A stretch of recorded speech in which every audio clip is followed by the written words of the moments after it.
Good afternoon. It's Monday, the 10th of September 2018, just after 1 o'clock. Welcome to UK Column News. Your host today, Mike Robinson, myself, Brian Gerrish. Well, Brian, it's World Suicide Prevention Day, and Gavin Williamson, as if he cares, put out a statement about this.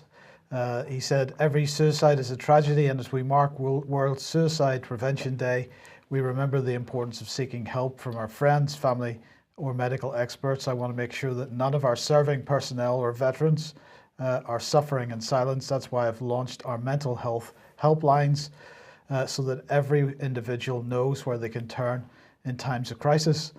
We've also teamed up with the Samaritans to create a guide that will help our serving personnel to spot signs that their peers may be struggling." So that's from the Defence Secretary, or the Minister of War, as more appropriately titled, Gavin Williamson. He believes everything he's saying there, doesn't he? Well, I'm sure he does. This has come about, Mike, because there's been reports over recent weeks of an alarming increase in suicides and at least mental health amongst Britain's armed forces.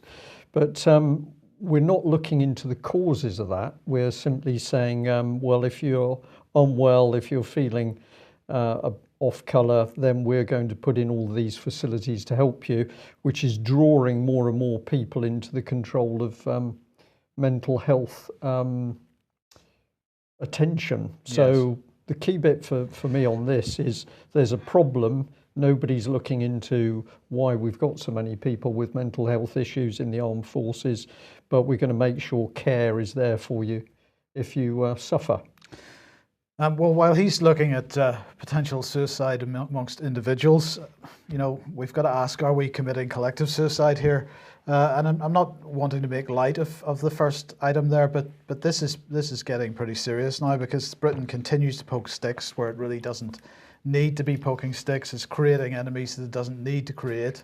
And the only outcome I can see here, Brian, is either we're going to end up in a war that we don't need to be in, or these guys are going to cry wolf so many times that from a political standpoint, they're committing political suicide. I mean, this goes to the conversation I was having with Piers Robinson last night on the Sunday Wire about the whole Skripal thing. But here's Plymouth Live. Devonport warship HMS Albion saves face in Chinese confrontation.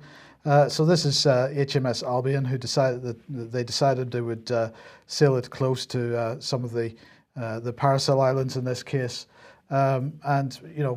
First of all, did they need to do that? They know what reaction they're going to get from the Chinese over it. So what was the point? Well, you could say that this is crude gunship diplomacy, that you're sending a warship, therefore you're making a national, international statement that we mean business. But the laughable thing about this is that we cannot mean business because we haven't got the military capability anymore. So what have we got here? Amphibious ship sent as a target, presumably. Presumably. Well, it goes on, because here is, we're only a few weeks now until exercise Trident Juncture. And here is NATO's propaganda. Now, if anybody digs out this little video clip that NATO pushed out today on Trident Juncture, the music that goes with it is fascinating. Unfortunately, the video is frozen there for some reason, not quite sure why. But anyway, the point here is NATO and the UK, United States, claiming that Russia becoming more and more dangerous ever since the so-called illegal annexation of Crimea. And so now they're going to run the largest exercise that they've ever run, 40,000 personnel and so on. Now they're busy complaining about the size and the scale of Russian exercises, which are taking place, in Russia. But we are going to bring together all these personnel sort of within the. Okay, this is based in Norway, but still, the target is Russia here. They're talking about potential enemies, but they're creating this enemy, are they not? It certainly seemed to be in the game. The other bit to this, Mike, is that in the Cold War days, these big exercises where you had a lot of troops ashore in Norway were always supported by very big naval exercises, which were all to do with bringing war supplies over the Atlantic. So this was practicing the convoy system to get all of the American hardware in place, without which you couldn't fight the war. And in particular, there were vast movements of ships up into the Norwegian Sea in order to provide air cover for the operations in Norway. None of this is taking place, and it can't take place because the Royal Navy as such does not have the capability to do what it did during the Cold War. So nobody's talking about this. We're pushing the rhetoric, we're pushing for these exercises, but there's nothing to back it up in UK. It's almost as if the American military is just the toy of Downing Street. I think that's how Downing Street sees it. Yeah. But in the meantime, we have this type of nonsense from the Sunday Times, as published yesterday. British Army's exit from Germany delayed over Russia threat. And they say Gavin Williamson has ordered hundreds of British troops to remain in Germany to deter Russian aggression, the Sunday Times has learned. The Defence Secretary has decided to tear up plans to withdraw all forces from Germany by 2020 and will keep forward bases in the in the Central European plain. Williamson will issue a stark warning to Vladimir Putin at the Conservative Party conference this month after intelligence chiefs and military commanders told him Russia was at its most dangerous since the end of the Cold War. More than 200 servicemen and 400 family members will not be coming home as planned in the next year. Those due to remain in Germany include an engineering regiment and so on. So I'm sure Vladimir Putin, Brian, is quaking in his boots because 200 servicemen are going to remain in Germany. Aside from the fact, of course, Germany doesn't have a border with Russia, and so I'm not quite sure how that is going to deter anything. But, what do you think is the... by how much would that delay any Russian advance should they decide to move their way through? It's not worth talking about, Mike. This is fake news that's being pushed to the nation because we're simply being told information as if it has got some value to it. It doesn't have any value. It's completely and utterly fake news. Well, this story perhaps does tell us something. The Independent here and most of the other national newspapers reporting on the fact that Queen Elizabeth, our new aircraft carrier without the aircraft, gone to America, and there's been a big punch up ashore with one or two of the sailors being tasered. Now, the only person who's commented on this is Lord West. This is the only man that now speaks on any subject to do with the Royal Navy, and he said, well, of course this stuff has always gone on. Actually, I don't think that's quite true, because although sailors have gone ashore, had too many beers and got involved in fights, it's unusual for there to be a punch-up between the crew itself. So this is what took place here. There's a quote, a sub-headline, they beat the mess out of each other and fight each other more than anything, but once they pick their teeth off the ground, they're best friends. Now that's a quote that's come from an American police sergeant, I think, and I'll say that if we've got an aircraft carrier where the morale on board is so good that they're already fighting amongst each other, there's something seriously wrong with that ship. And of course, one of the things we know about the new aircraft carriers is that they've got manning problems. They do not have enough men and women to actually crew the ships effectively, and that must place a huge strain on that crew. What's going on here? Are they bringing crews in from other ships just to try to man this one because it's a massive PR exercise? Well, they've certainly had to drag everybody they can who's qualified in to try and man this ship, Mike. But all the stuff that we've read about the problems is that they simply have not got enough people, trained people, to man these ships. So everybody on board's going to be under huge pressure.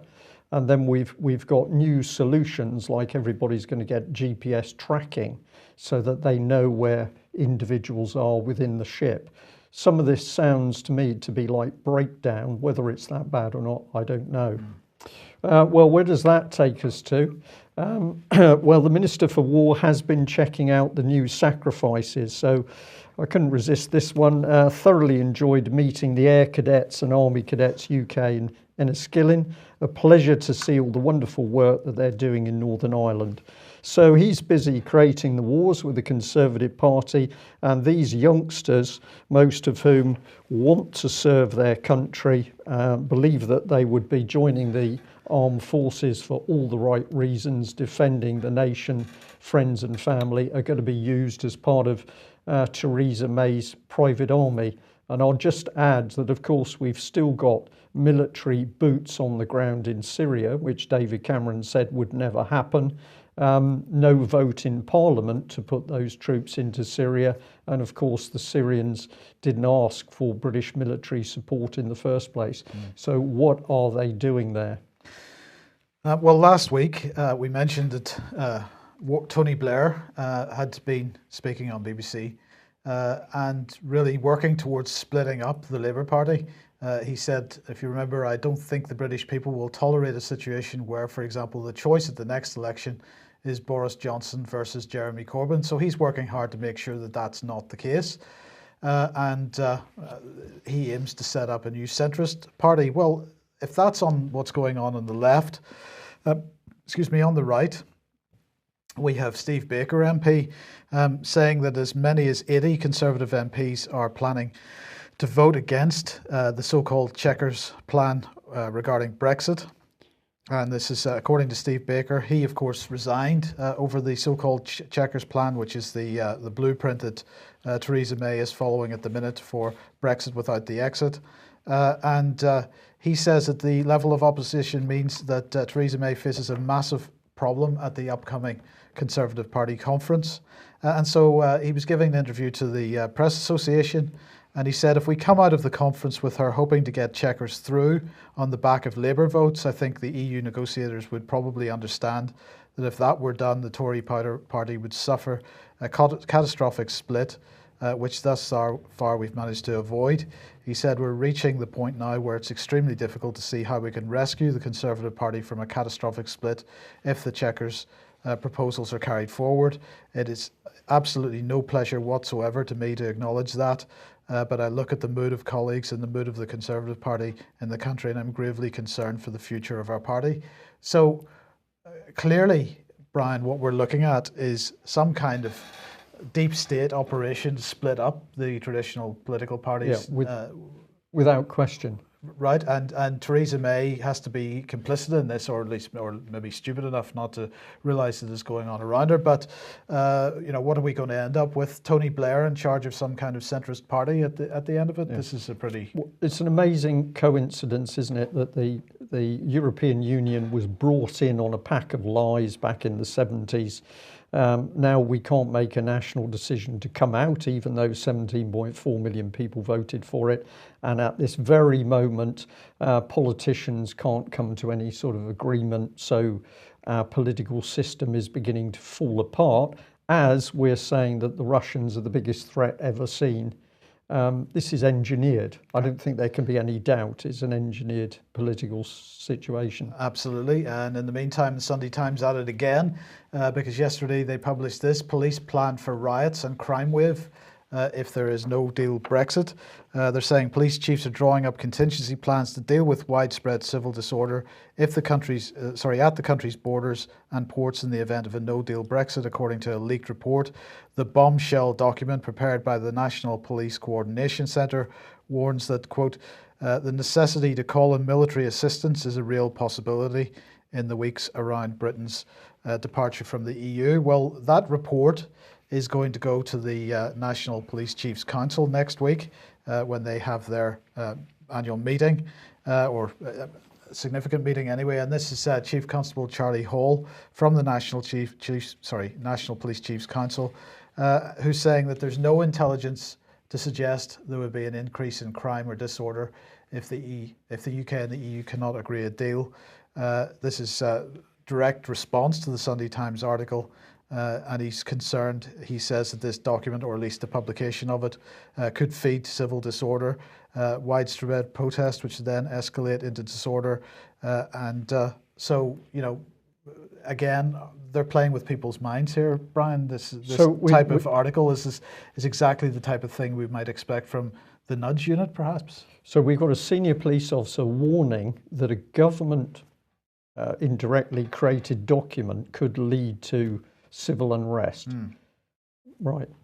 Okay, well, let's have a look at Colonel Kemp, who we've mentioned in several times over the last few days. So this man was head of the Cobra Intelligence Committee. He was also part of the security element of the Cabinet Office from 2001 to 2006.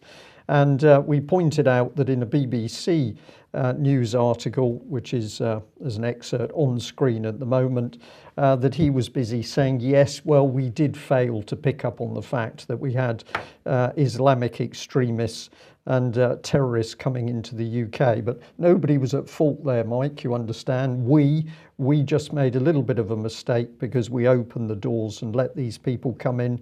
Then we've discovered that they're going to be a bit of trouble. Well, what's he saying now? I found this very interesting. Thank you to the person who picked this one up. So he'd been tweeting out to do with armed police. I agree with that, but in the 21st century, all police should also be armed to protect the public and to protect themselves. It will happen, and no doubt plans are already being put in place. Now, when he says it will happen, Mike, I believe that this is because this man would know that it was going to happen because he's been sitting in these intelligence committees meetings. He may well have written the plans, or at least had some contribution to them. Yeah, so I'm going to say what's going on here. Well, I think we didn't get it wrong by a mistake. We got it wrong because we knew what the effect was. The door was opened.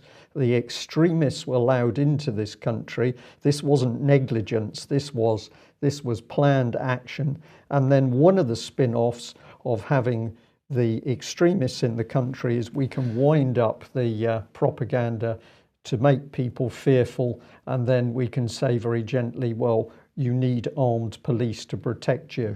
So this is engineered, in my opinion, without any doubt at all, but let's follow it along with this. And another big thank you to a UK column viewer for pointing out this latest movement on the prevent strategy. So here's the main man.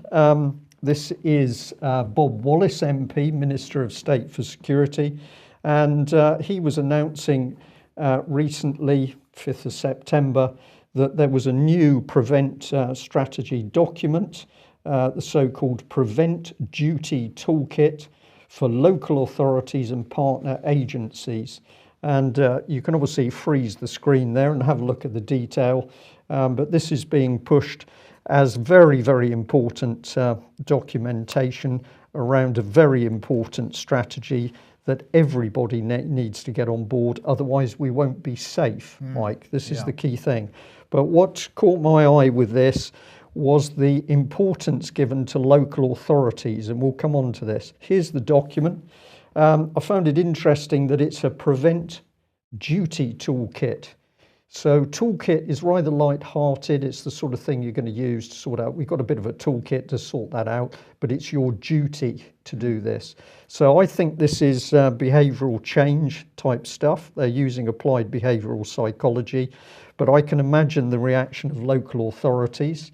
Well, this is just the sub-introduction, Prevent Duty Toolkit, supplementary information to the Prevent Duty guidelines for England and Wales. This is the sort of topics that it covers: local risk, multi-agency partnership board. Everything's becoming multi-agency, no separation of powers, everything drawn together. Fusion doctrine. Fusion, absolutely. Referral process, channel panel, prevent problem solving process, training program, venue hire and IT policies, community and civil society engagement. So a lot of stuff in this document, and I'm going to encourage our viewers and listeners to read it because it is so dangerous. Here it is under the Counter-Terrorism Security Act 2015. It requires all specified authorities to have due regard to the need to prevent people from being drawn into terrorism. Local authorities and their partners therefore have a core role to play in countering terrorism at local level and helping to safeguard individuals at risk of radicalisation. So no longer, Mike, is your local authority there to make sure that the roads are surfaced and the schools work serving the public. No, they are now a powerful arm of government, Intelligence service, to make sure that this central government policy is going through, and it does get pretty bad. Let me just catch up with myself so that I can read some of the stuff on the second screen. So what have we got? Local risk assessment process. Is there a local risk assessment process which informs an action plan and is disseminated to partners? Expectation of compliance.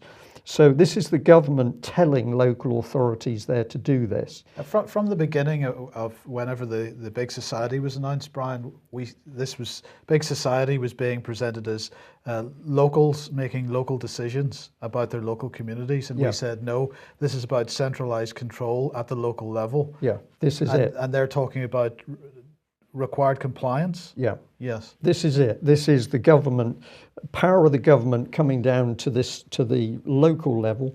So we've got, is there a local risk assessment process which informs an action plan and is disseminated to partners? Now, what they're saying is you've got to be spying on people. You've got to be watching what's happening in your area, and if you think there's something wrong, you are going to be reported. This is not the police, this is local authority. The prevent duty requires all local authorities to utilise the local counter-terrorism local profile, CTLP, to inform a robust assessment of the risks of radicalisation in the local area and produce a proportionate partnership action plan to tackle these risks. Everything drawn together. And if we have a look at this bit, contributing to the CTLP, it says local authorities are a key partner in countering terrorism at local level.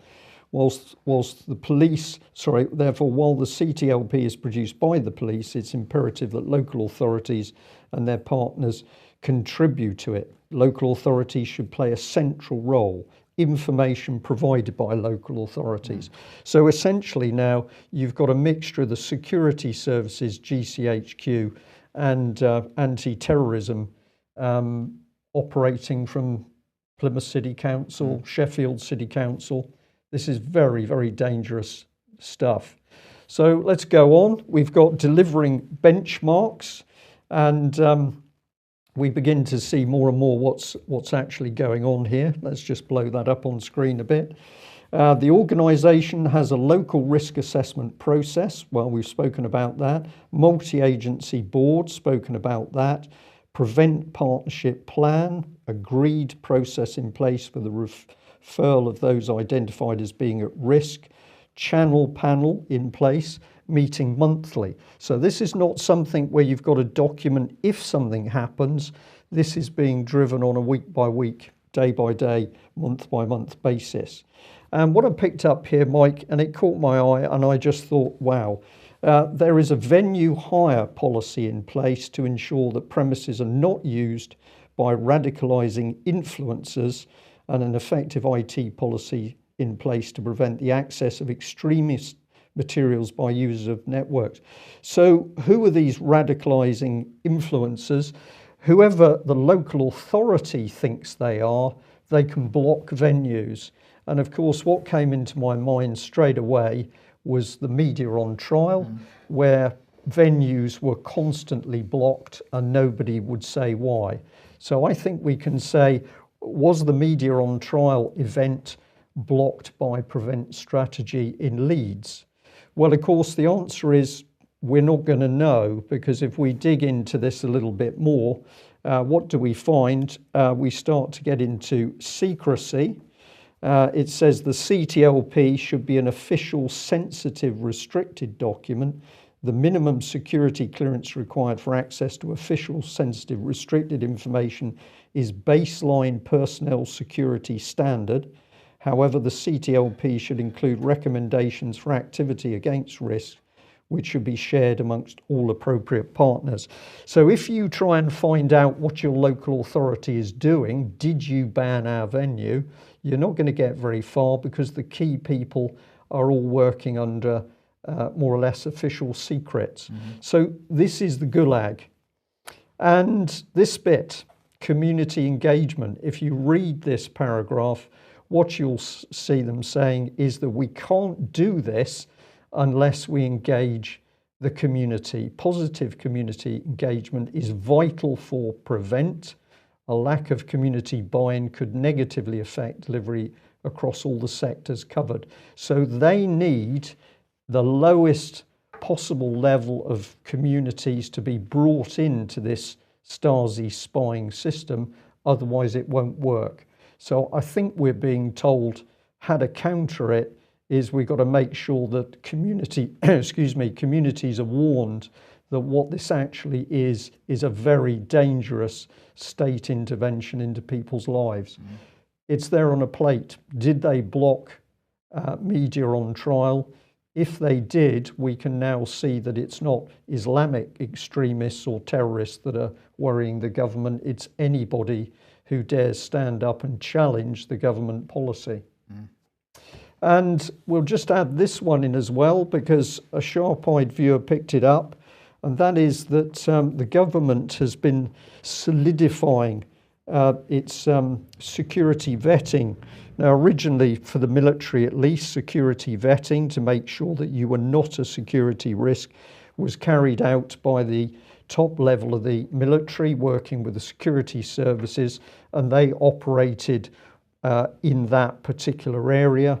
What's happening now is that anybody who's going to get some form of security clearance is going to be cleared by one national security vetting authority. Is this going to be still going to be a government agency, or is this going to be outsourced to some private company? Well, I would guess, Mike, that it's going to be outsourced to a private company. But what we've got happening here is the National Audit Office is actually saying we've got to see whether there's value for money at the moment. There won't be, and that will be used as the excuse to bring in the private company who will do the security vetting.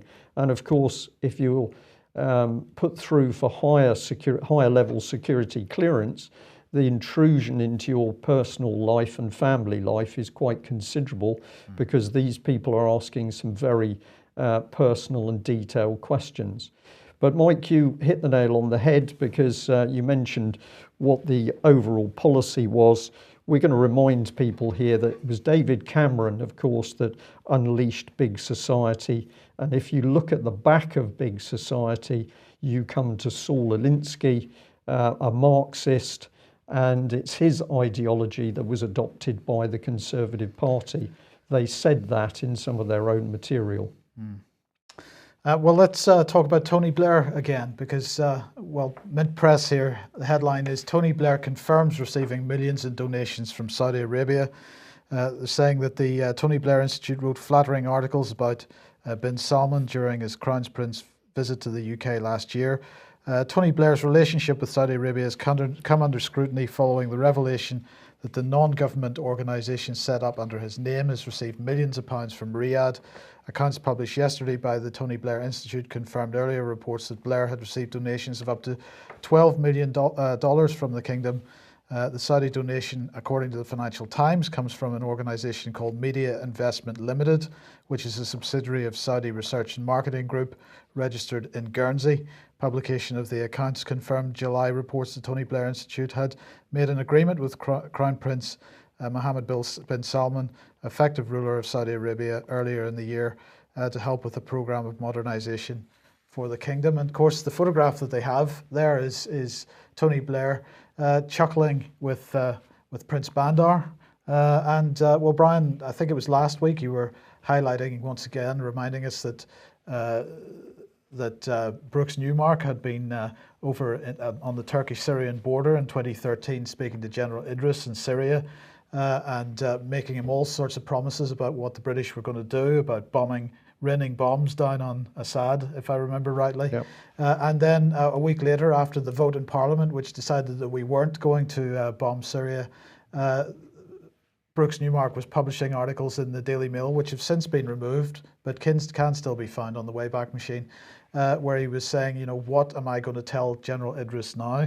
Well, in fact, what happened was that Prince Bandar there pulled together all the various so-called rebel factions, moderate and jihadist, and brought them together into one consolidated within limits. This was his effort. So I'm fascinated by this photograph here, and I would just ask, I wonder what influence Tony Blair has in Saudi Arabia with regard to policy in Syria, and I wonder what influence or what sort of friendship there is between these two men.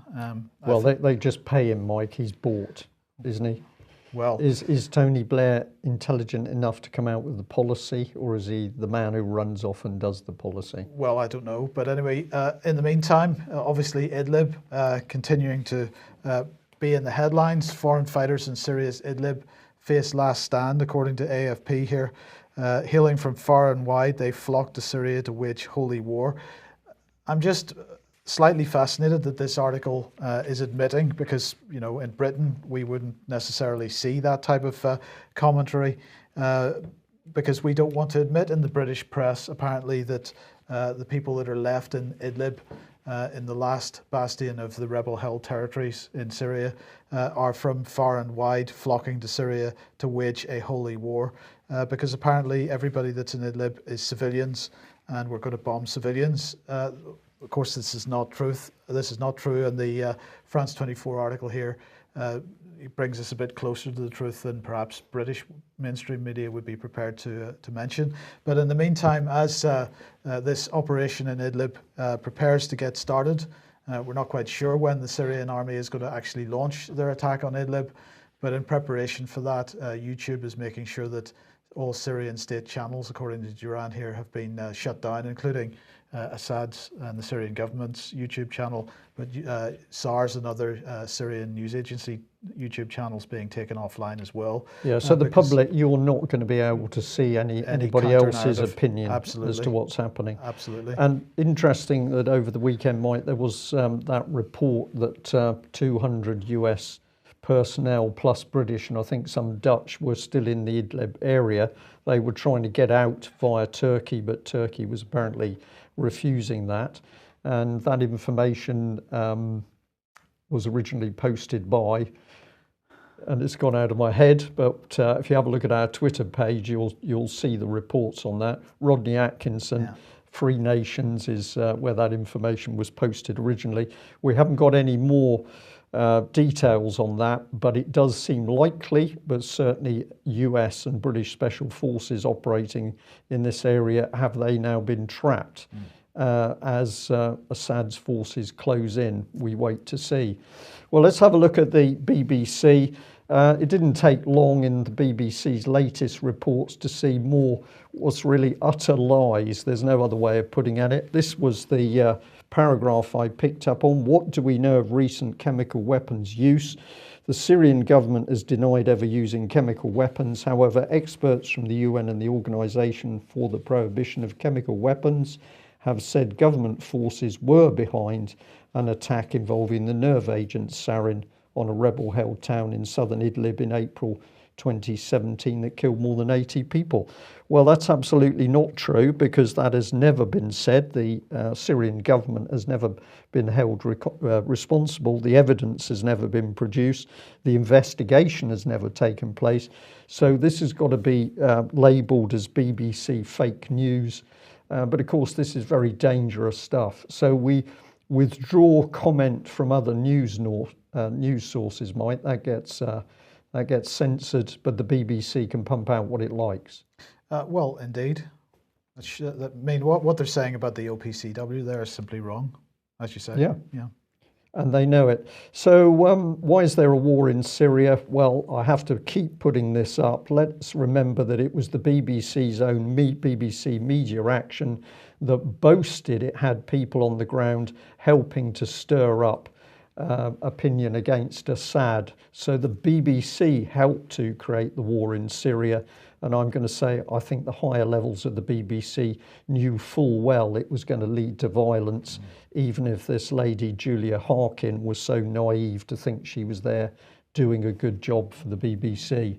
And let's remind people why this is so important, because at the moment we only need war and terror to grow, to be able to kick off the full prevent strategy, and we're then in a dictatorship.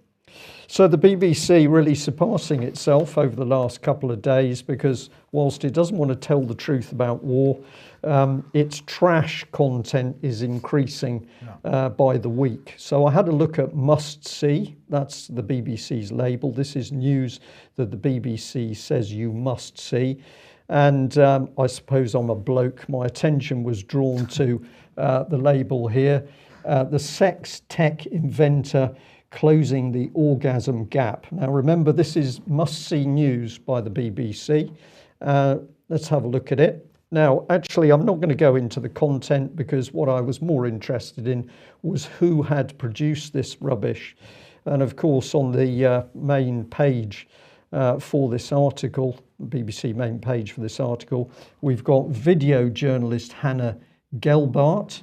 And I thought, well, let's have a look at Miss Gelbart. And here she is on her Twitter page. Former JTS trainee, Spanish and Portuguese speaker. Got a story, let me know. All views my own. Well, I was just a little bit fascinated as to what the JTS was. So I did a little bit of investigation on that. And what it appears to be is a journalism trainee scheme from the BBC. Now, I think this is stalled at the moment. I don't think they're taking new trainees. But basically, what is it about? Well, it says they're saying here that during the 11-month scheme, you'll get training with the BBC Academy while working alongside news teams in placements with online, digital, radio, TV news. These placements will offer you hands-on experience involving researching, writing and broadcasting news. So the BBC has taught this young lady, so let's not point the finger directly at her. Who's taught her what is news and what's not? It's the BBC Academy. And this is the best bit for me. 11-month course pays £20,800 per annum. If you're based in London, the salary is £25,360. We also cover travel and accommodation during training periods, first-rate training by the BBC, so that you can pump out articles which are simply promoting a company producing sex toys. I thought the BBC wasn't allowed advertisements. I mean, that's effectively what it was. It wasn't labelled as an infomercial. Well, you see more and more of these things, Mike. Well, the BBC is the law unto itself, but this is absolutely crass stuff. We can't report on Melanie Shaw as one example. We can't report on what's really happening in child abuse, but we can produce a documentary advertising a young lady who's producing sex toys. Well, let's just come back to national politics at the moment. And over the weekend, many people circulated a video clip of Tommy Robinson. I found this extraordinary, Mike, because he's basically on screen pleading to be let into UKIP. Those nasty people in UKIP, the National Board, sorry, I can't think, Executive Committee, say they're going to have a think about it. But even though Gerard Batten is this man's best friend, they're being very nasty and not allowing him in at the moment. So we just remind ourselves that Tommy Robinson over recent weeks only able to do what he's been doing, which is get out of prison with the help of a very, very pro-Israel organisation, the Middle East Forum. If Tommy Robinson goes into UKIP, UKIP has become extreme right wing, it seems to me. So does this then clear political ground for the centrist party? Indeed. I mean, clearly there are lots of shenanigans going on within the political system in this country at the moment. Yeah, so we collapse the Labour Party with anti-Semitism. That's the techniques being used to attack Corbyn. And then we use Brexit. And who's driving that? The Zionist factions. And who's driving this? Middle East Forum, the Zionist factions. This is true, Mike. Well, I also learned this, excuse me, over the weekend, which I didn't know. I knew that there'd been support in UKIP for Israel. I didn't realise there was a UKIP Friends of Israel. So what does it have to say here? It says, UKIP Friends of Israel exists to promote solidarity and understanding between the membership of the UK Independence Party and the people of Israel. UKIP has long advocated the need for all freedom-loving people to show their support for Israel. As a libertarian, capitalist, democratic party, UKIP is a mutual friend of the world's only Jewish state. Well, at one stage I was foolish enough to be a member of UKIP, and I wasn't aware this was going on, so they didn't have my vote on that subject. This is a bit more about it, which you can find on the little website. They're saying that this was the stall at one of their Torquay conferences, and if you want to get involved, there's a contact address. I simply ask the same question that I keep asking with the other mainstream parties. Why do we have a foreign power, Israel, directly interfering in the political parties of UK? So we've got Labour Friends of Israel, Conservative Friends of Israel. We've now got UKIP Friends of Israel. We've got Tommy Robinson backed by Israel. What would people be saying if the backing was from Germany or from Italy? People will be asking questions. Perhaps those questions need to be asked. Well, if there's lots of reorganisation going on within the political party system, of course, the boundary review for political constituencies, well, that report has now been written and published. It's being presented to Parliament today, so this is a boundary commission for England. Our final recommendations were presented to government on the 5th of September 2018 and will be published here once the government presents them to Parliament. Well, as I say, that's taking place today. They're saying it's now up to the government to lay the report before Parliament. The Boundary Commission cannot publish the report or announce its recommendations until that's been done.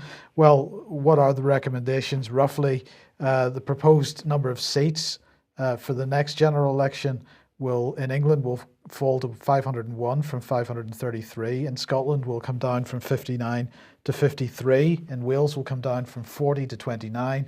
And Northern Ireland will lose 1 seat down to 17 from 18.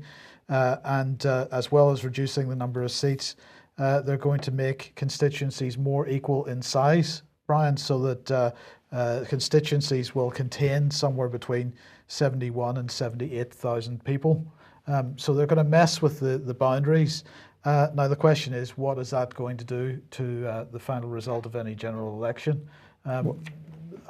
Perhaps we're going to end up with boundaries being drawn in such a way that a centrist party might benefit from this rather than Labour or Conservatives. At the moment, the discussion is all about whether the Conservative Party is going to benefit from the boundary changes. But in fact, I suspect that this might be being done with the new political landscape, or at least how they perceive the new political landscape to be, rather than any sort of Conservative Labour thing. The minimum is it's change, and it's going to create confusion and uncertainty with with both the political parties and their supporters and their campaigners. But we're also seeing these boundary changes happen right down at the lowest level. So you've got an intent to change the boundaries for parishes, for example, to bring them together into larger units. The moment that happens, of course, you lose the local feedback because nobody's really interested in a boundary where it includes too big an area because you don't understand that area. So this is dismantling the political landscape. I think it's deliberate. Okay, we'll end there. But final comment is that I've had some emails in over the weekend suggesting that child abuse whistleblower Melanie Shaw is now in some form of psychiatric hospital. I do not know what the situation is at the moment, but if anybody has got informative information from the right sources about what's happened to her, we'd like to know. What does this show us? Well, just as the British government is implementing the prevent strategy, where the local authorities are going to be spying on us to the nth degree, those people who stand up to be counted and challenge the government on whatever the subject is are going to be faced with branded as extreme or troublemakers, and ultimately put in a psychiatric gulag. Gavin Williamson hasn't been standing up suggesting that there should have been this sort of help for Melanie Shaw. Mike, I wonder if that's because he was a whip and the Tory whip policy is to cover up whatever the problem is, because then they will do as we wish. Tim Fortescue's quote to the BBC. We'll leave it there. Thanks for joining us. Bye-bye.